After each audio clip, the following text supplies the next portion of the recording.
When the Hurricane Irma hit, my friend Brooke was actually visiting me from Australia. So we had to flee the state, and we've actually been to 17 states since Irma hit. We've been to Kentucky, New York, Michigan, St. Louis. We started off in Alabama, stopped in Nashville. Right now we're in Palm Beach County. Irma gave us a 3.5-week long road trip that we could go on that actually was once in a lifetime. Slept in our car twice. But Irma really did great things for us. I'm a little upset about winter break being shortened, but we've had a great road trip. I'm currently an RA at the University Village. My supervisors told me that if I wanted to leave, I could, but I wanted to help out as much as I could. Those last 2 days, on Tuesday and Wednesday, we had emergency meetings with the residents. On Wednesday, we said that yes, everybody needs to have an evacuation plan, and if you don't, fill out this information so that the university can take it to the shelter, whatever it might be. On Thursday afternoon, after my desk shift ended at 12, I went home. I live in the Doral area, which is around 20-30 minutes from campus. My family prepared in a lot of different ways. The essentials were, of course, we had to buy lots of food, lots of canned food. We also had a lot of water. Gas was so hard to find, and if you did find it, it took around 30 minutes or sometimes even more waiting in line. There was like a lot of people fighting and a lot of people kind of panicking for it, so that was not pleasant.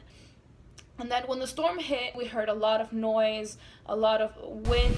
Like you can hear the wind just blowing and knocking things out, and like you could hear like trees and stuff falling or like hitting your house. Overall, I'm just very happy and very blessed that I only had minimal damage in my home. Only some roof tiles and my backyard fence kind of came off, but nothing happened to my family. We're all safe. It was not a pleasant time, but luckily nothing terrible happened. I've been seeing things that have been happening in the Caribbean and other places that have been absolutely destroyed. So I've donated, well, my family has donated the things that we didn't use. It's just a small effort to kind of help others that really were affected in a negative way.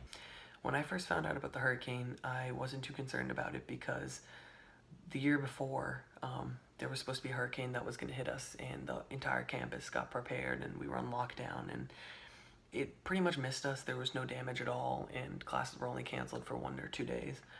But this time, I realized that it was going to be more serious than last year. So I got to my house and called up my housemate and said, get back home from campus because you're coming with me to North Carolina. We got to North Carolina around 5 a.m. on Wednesday morning, and we left Tuesday at 4, so it was about a 13-hour trip. But we were lucky because Wednesday there was dead stop traffic, and a lot of people didn't actually get to leave because of the amount of traffic, so we made it out at a good time. The videos that I saw were absolutely devastating. The amount of wreckage and the homes that were being destroyed, the flooding was insane. When I was watching all this stuff happening, I felt compelled to start doing something, even though I wasn't actually in Miami to lend a physical hand. I decided to start a campaign, and I started a GoFundMe, and a couple students joined me, and so far we're at around $2,000, which I never thought we would get that much support and love from people. It was heartwarming to see the amount of people that came out to support it.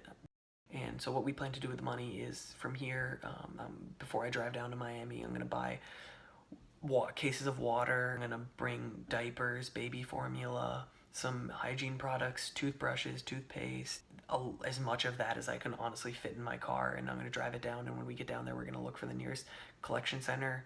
Whichever area needs the most support, we're going to donate it there, and we're going to help as much as we can. We're going to try and get a crew together to work on cleaning up the community. It's going to need a lot of attention, but I'm very hopeful because seeing how much the community came together and showed that Miami is honestly a family, it really proves to me that Miami's going to bounce back, and it's going to come back even stronger than it was before the hurricane.